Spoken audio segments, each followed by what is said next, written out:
여러분들은 이 신약 성경 인물 중에서 어떤 인물을 가장 존경하나요?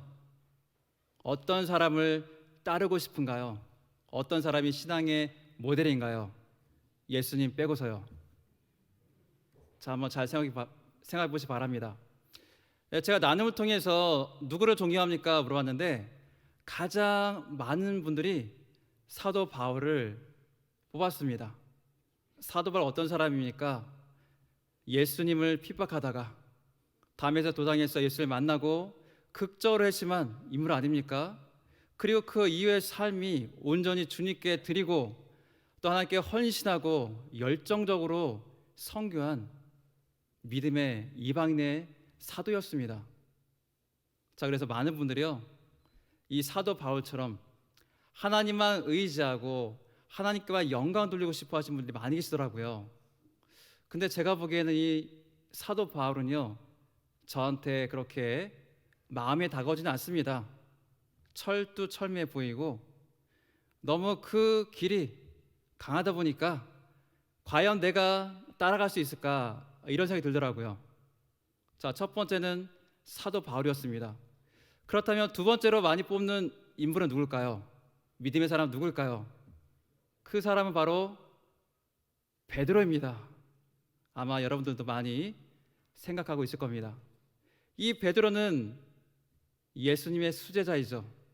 그리고 예수님의 주되심을 처음으로 고백한 제자입니다. 그런데 그 고백이 오래 가나요? 아니죠. 바로 뒤이어서 예수님의 십자가 사역을 항변하고 막았습니다. 그리고 또 예수님을 3번이나 부인하죠. 그리고 또 어떤 일이 있나요? 예수님이 다시 부활하셨을 때 예수님 앞으로 갔나요? 아니요, 가지 못했습니다. 자, 이런 베드로의 모습을 보면은 너무나 인간스럽고, 또 우리가 믿음 생활할 때, 우리가 믿음을 처음 시작할 때 우리의 신앙의 모습과 같은 면들이 많이 있습니다. 신앙의 길에서 우리가 만나는 문제들, 내가 나의 주 나의 하나님으로 우리 주님을 고백하지만 내 뜻과 하나님의 뜻이 달라서 나의 뜻대로 하려고 했던 그런 모습들이 있지 않습니까? 교회에서는 그리스도인이라 하지만 세상에 나가면은 그리스도인인지 모르는 그런 모습이 우리 가운데도 있습니다. 하나님을, 예수님을 부인하는 그런 삶을 사는 거죠. 또 어떤 모습이 있습니까? 우리가 큰 죄를 지었다고 생각할 때, 정말 큰 죄가 내가 있다고 생각할 때 우리가 주님 앞에 나오는 것이 기쁘십니까? 아니죠. 내가 죄인인 것을 알기 때문에 주님께 나오지 못하는 그런 분들도 있습니다. 자, 이런 인간적인 베드로의 모습, 그의 모습을 통해서 우리는요, 위로를 받습니다. 맞아, 베드로도 저런 모습이 있었지. 그렇지만 예수님께서 그런 베드로마저도 품어주셨어. 여전히 사랑해 주셨어. 우리는 베드로 보면서 그런 위로를 동시에 우리도 느낍니다. 또 그리고 그런 모습을 통해서 더욱더 내가 하나님을 의지하고 더욱더 힘을 내서 하나님을 따라야겠다, 그런 믿음의 용기가 바로 우리 가운데서 일어납니다. 자, 오늘 우리가 읽었던 이 본문은 예수님을 따르는 제자도에 대한 말씀을 기록하고 있습니다. 자, 이 제자도는요, 사도 베드로가 주는 그리스도시요 살아계신 하나님의 아들이시니다 라는 고백 이후에 주어졌습니다. 그 주변에, 그 중간에 사건이 있죠. 바로 십자가의 길을 가려가는 예수님을 이 주님으로 고백했던 베드로가 가로막는 장면이 있습니다. 그 다음에 이 제자도가 주어졌다는 것을 우리를 봐야 됩니다. 하나님께서 그 비밀한 지식을 하나님의 계시를 통해서 베드로가 알게 하여 주셨고, 그 반응이 있은 다음에 이러한 제자도를 준 거예요. 근데 베드로는 바르게 반응했을까요? 아니죠. 올바르지 않은 반응을 했습니다. 자, 그래서 이 제자도는 예수님을 따르는 길에 있어서 우리가 잘못 오해하고 제대로 알지 못해서 우리가 잘못 반응한 것들을 보면서 우리가 어떻게 바른 제자의 모습으로 갈 것인지를 우리에게 보여주고 있습니다. 그 제자도가 나오는 그 순서를 보면요, 하나님의 계획하신가, 또 우리 인간의 연약함을 통해서 어떻게 그 연약함을 풀어주신지를 아주 시간상으로 배치해 놓은 것을 우리가 볼 수가 있습니다.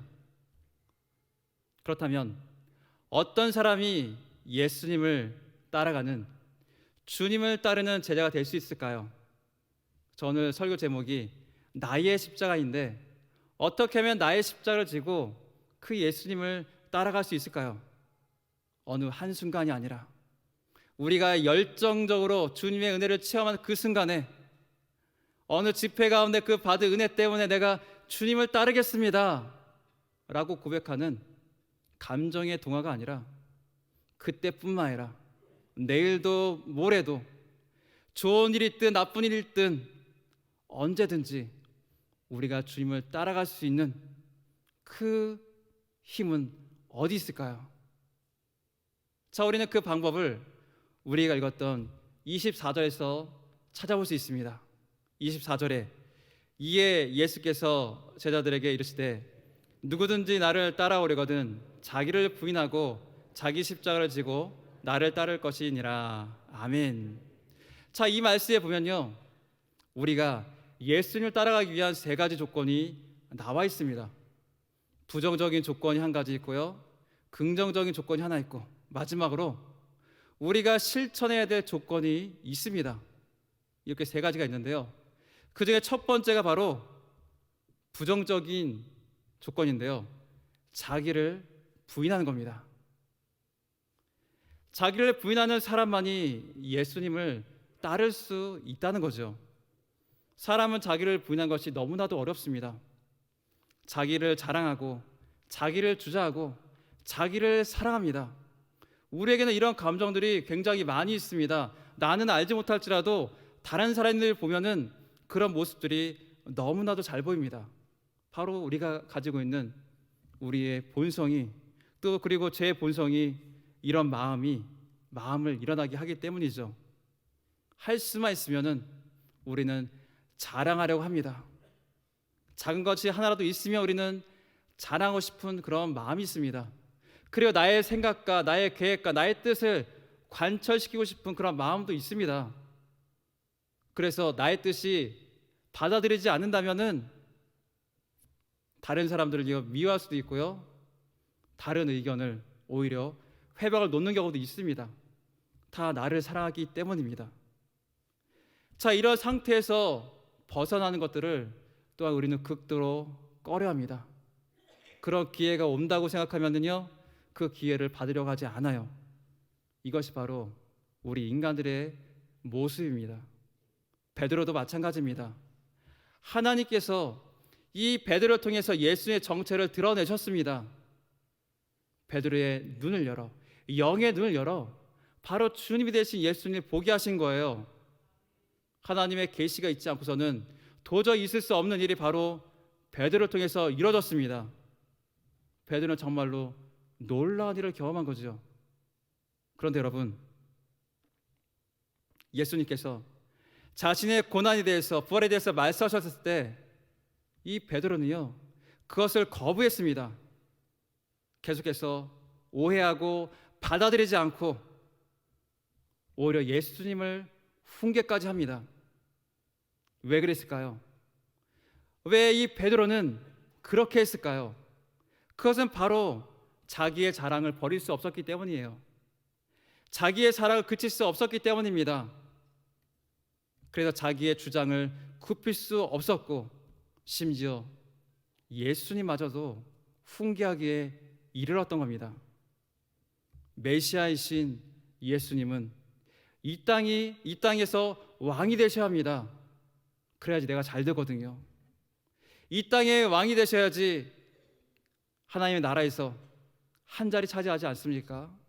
고위 간죽에 오를 것을 바라고 있기 때문에 그 예수님은 절대로 십자가에 돌아가셔서는 안 됩니다.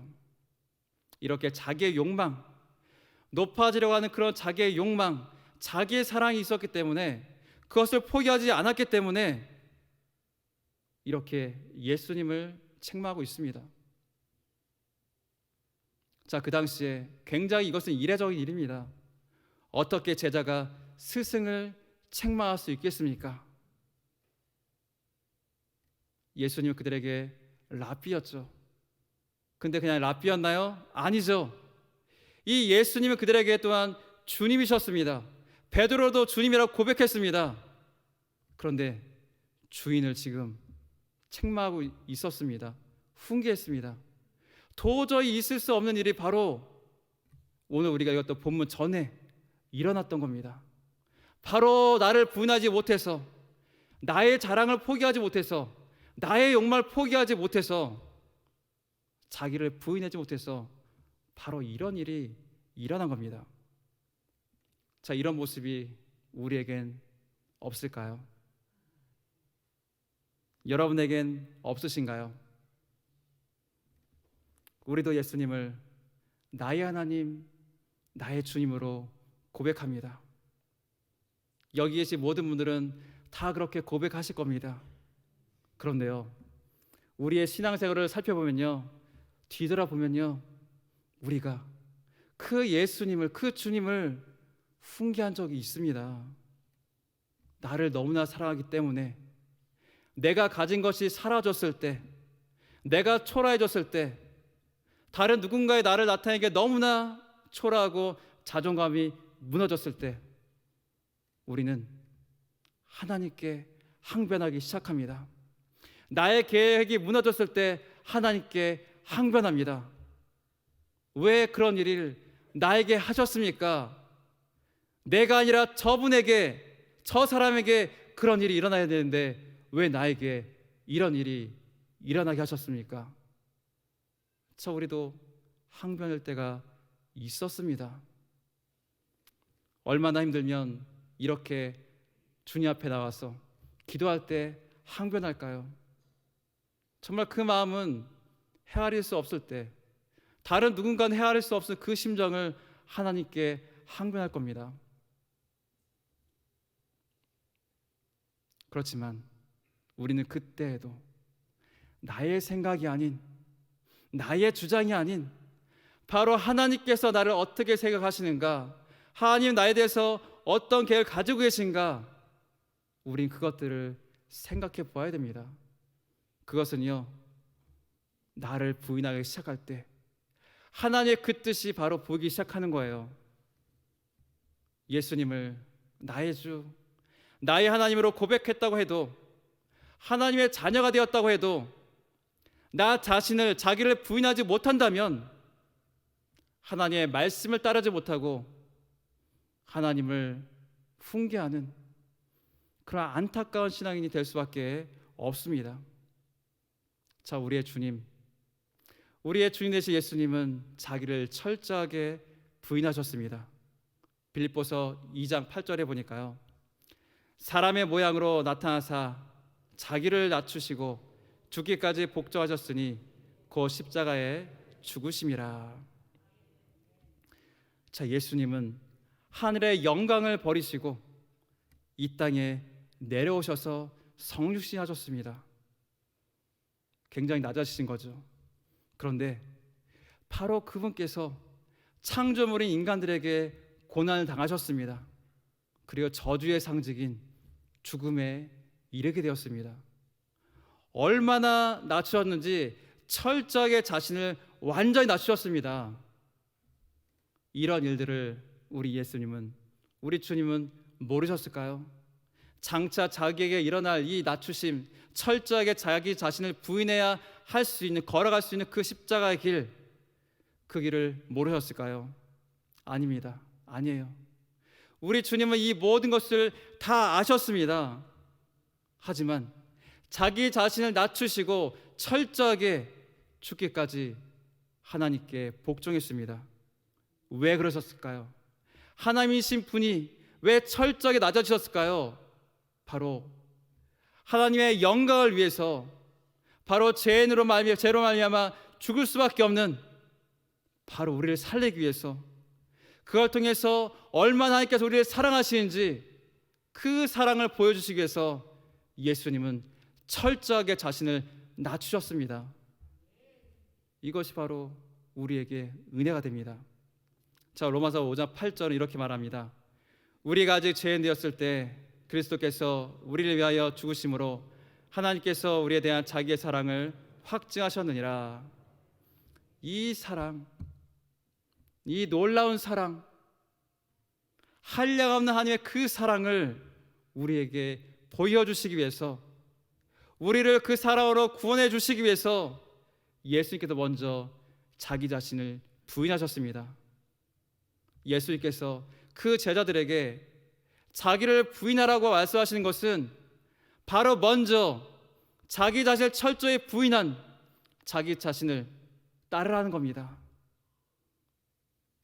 예수님은 바로 이렇게 본인 스스로가 모범이 되시고 우리를 따르라고 하십니다. 우리도 주님을 따르기 위해서는 우리 자신을 부인해야 합니다. 하나님보다 앞세운 것들이 있습니까? 우리는 그것들을 부인해야 합니다. 나를 위한 것들이 있습니까? 우리는 그것들이 주님보다 더 앞선다면 그것마저도 부인해야 합니다. 나의 욕망도 부인해야 하고 나의 뜻대로 행하려고 하는 그 모든 것들도 우리는 부인해야 합니다. 높아지려는 것도 부인해야 합니다. 만약에 우리에게 이런 것들을 부인하지 못한다면 베드로와 같이 자기의 뜻만을 관철시키려는 그런 신앙인이 될 수밖에 없습니다. 내가 하나님을 따라가야 되는데, 내가 주님을 따라가야 되는데 나의 생각을 가지고 내 계획을 가지고 예수님 보고 우리를 따라오라고 하진 않습니까? 우리가 부인하지 않는다면은 우리는 우리 주님을 진정한 마음으로 따라갈 수 없습니다. 정말로 하나님의 영광을 원한다면은, 주님을 위한 십자가를 지기를 원한다면은 내 안에 주님을 따르고자 하는 그 마음이 있는지, 내 안에 철저한 자기 부인이 있는지를 우리는 살펴봐야 합니다. 정욕과 탐심을 온전히 십자가에 못 박아야 합니다. 그리스도 예수의 사람들은 육체와 함께 그 정욕과 탐심을 십자가에 못 박았느니라. 바로 이렇게 우리는 우리 자신의 것들을 다 부인하고 주님을 따라야 합니다.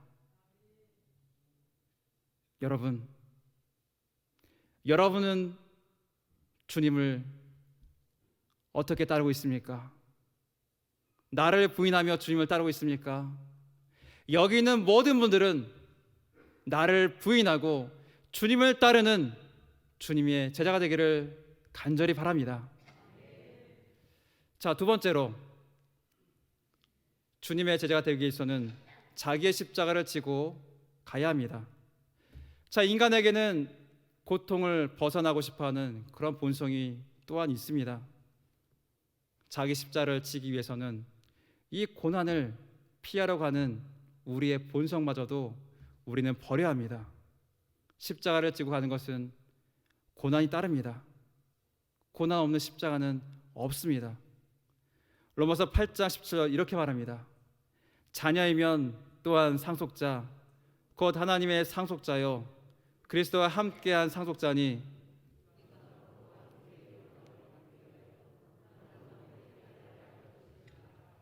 아멘.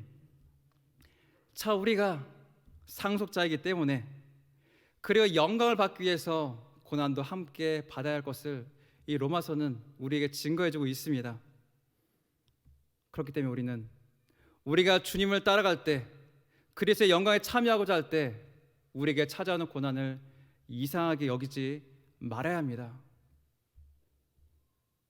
그런데 우리가 이 고난을 받아야 한다, 우리가 주님과 함께 고난을 받아야 한다는 이 사실을 우리가 잘못 오해할 경우가 있습니다.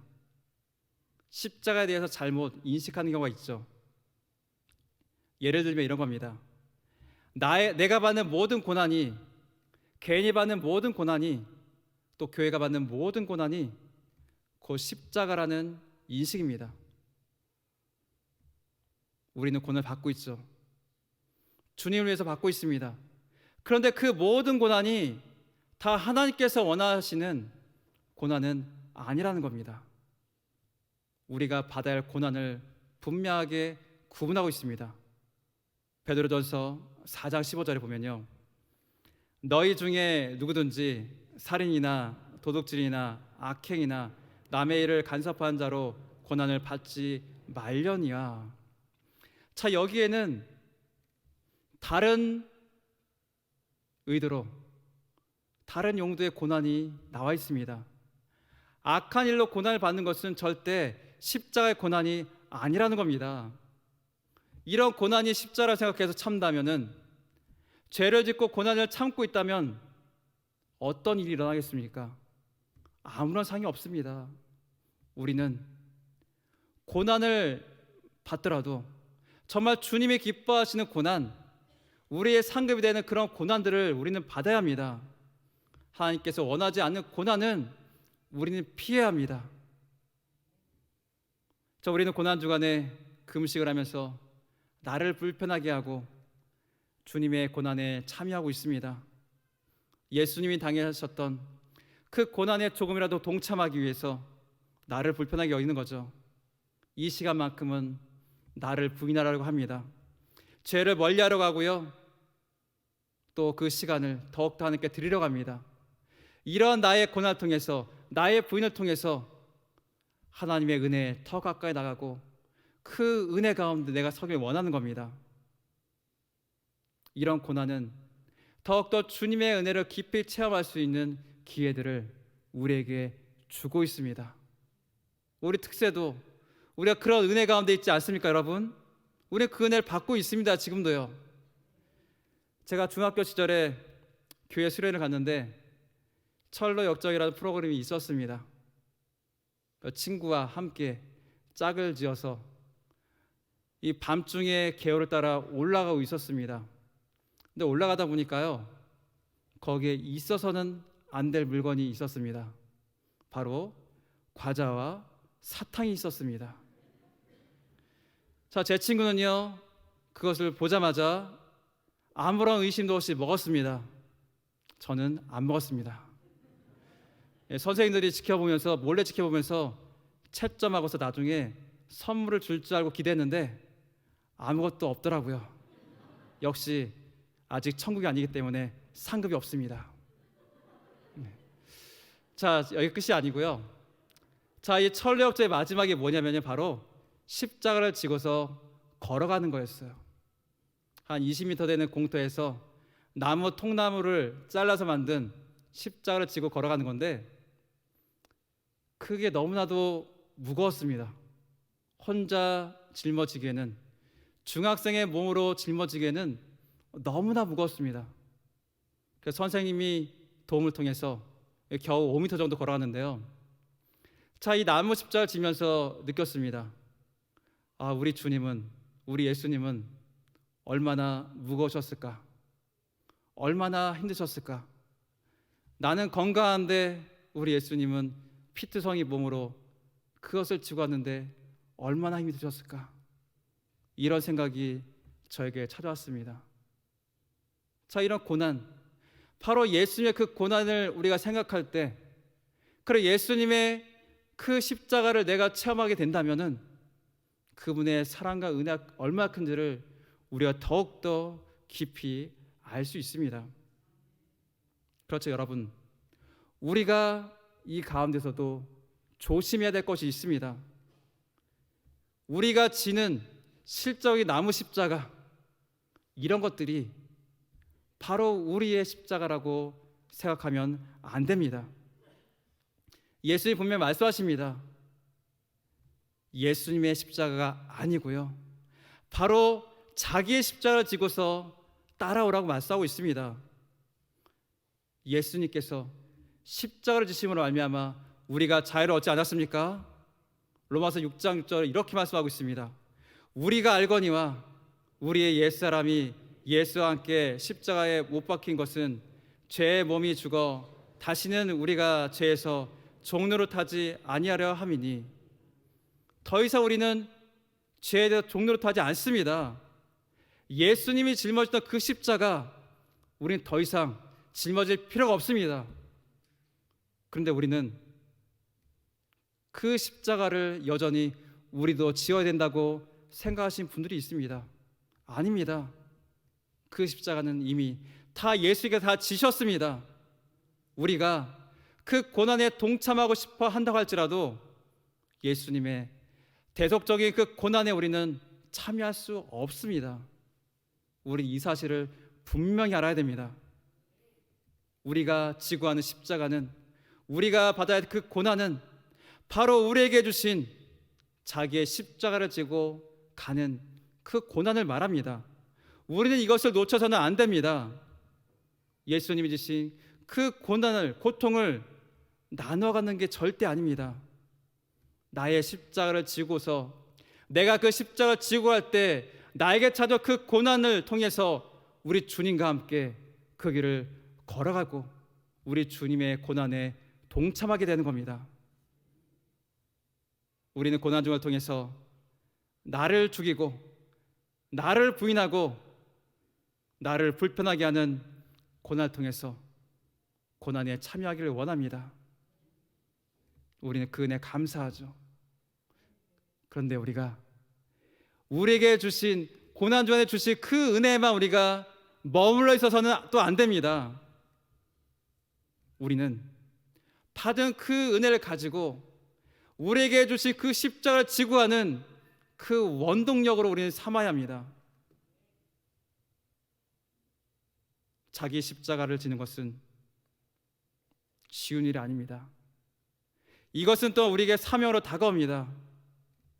바로 우리에게 주신 그 사명을 완수하기 위해서 우리에게 주신 그 사명을 붙들고 가는 것을 말하죠. 우리의 사명은 무엇입니까? 믿지 않는 가족이 있으신가요? 바로 그 가족을 구하는 것이 바로 우리의 사명입니다. 복음 전도의 십자가, 그 사명도 우리에게 주었습니다. 그들을 구원하기 위해서는 우리 자신을 부인하는 모습이 또한 동반이 되어야 합니다. 그렇지 않고서는 그들을 우리는 구원할 수가 없습니다.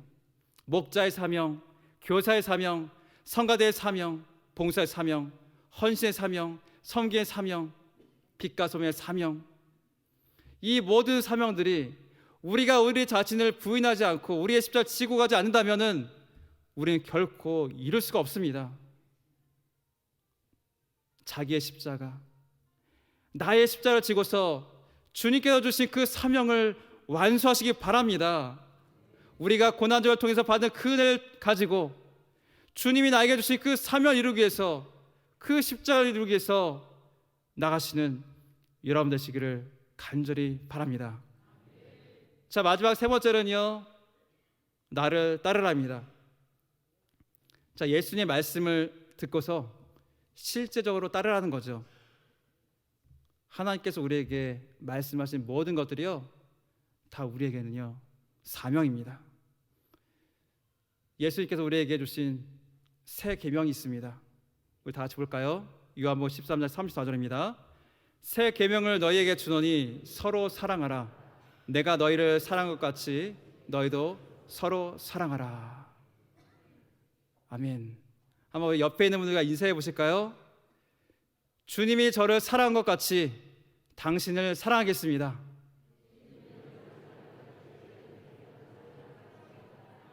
네, 아멘.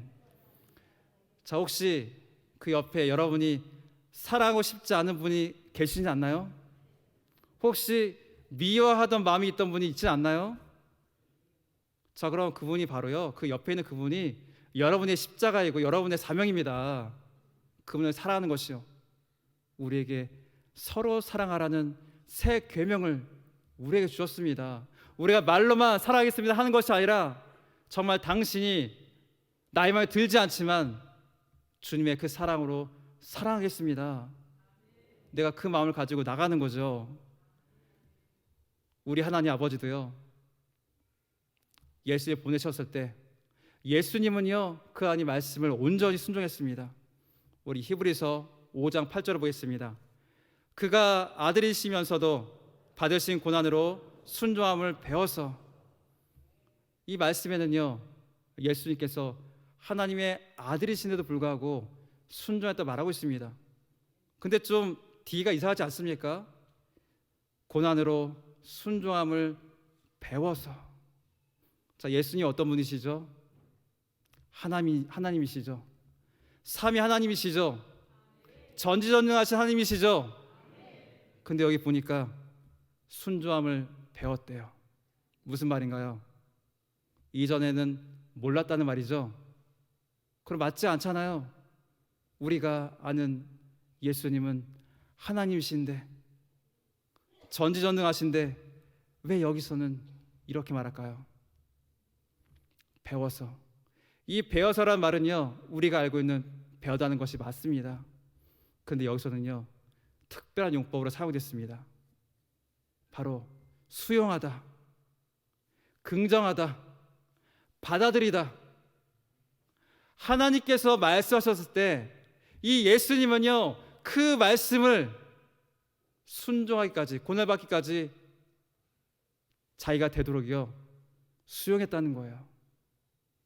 예수님의 그 하나님이신 예수님께서 하나님이 말씀하시자 그 말씀을 순응해서 받아들였다는 겁니다. 우리에게도 그런 모습이 필요합니다. 하나님께서 말씀하시면은 저도 그 말에 긍정하겠습니다. 순응하겠습니다. 그렇게 하겠습니다. 바로 이것을 하나님은 우리에게 원하고 있습니다. 이게 바로 따르라는 겁니다. 우리가 어떤 하나님의 말씀이 우리에게 주어졌든지, 어떤 사명이, 어떤 십자가가 우리에게 주어졌든지, 우리도 주님께 말씀하실 때 제가 배우겠습니다. 제가 어떤 일이든지 긍정하며 받아들이며 그 십자가 지고 가겠습니다. 주님을 따르겠습니다. 이런 고백이 우리 가운데도 있어야 합니다. 사랑하는 성도 여러분, 우리는 고난주간 가운데 지점에 서 있습니다. 가가 예수님께서 걸어가셨던 비아 돌로로사 십자가의 길, 고난의 길에서 우리 예수님은 예수 다시 사셨네, 부활의 길로 가셨습니다. 지금 우리는 어떻게 될까요? 십자가를 지신 예수님을 따라서 나의 십자가, 자기의 십자가를 지고서 예수 다시 오셨네, 다시 오실 재림의 주님을 바라보며 우리는 주님을 따라가야 됩니다. 여러분의 십자가는 무엇입니까? 여러분이 부인해야 될 것이 무엇입니까? 어떤 하나님의 말씀에 여러분이 순종하고 순응하고 긍정하고 주님을 따라가겠습니까? 고난 중간 가운데, 특세 가운데 또 주신 은혜를 가지고 더욱더 그 십자가 지고 따라가는 여러분들이 되시기를 바랍니다. 그 십자가를 통해서 하나님의 뜻을 이뤄드리고 주님께 영광을 돌리는 여러분 되시기를 주님의 이름으로 간절히 축원드립니다.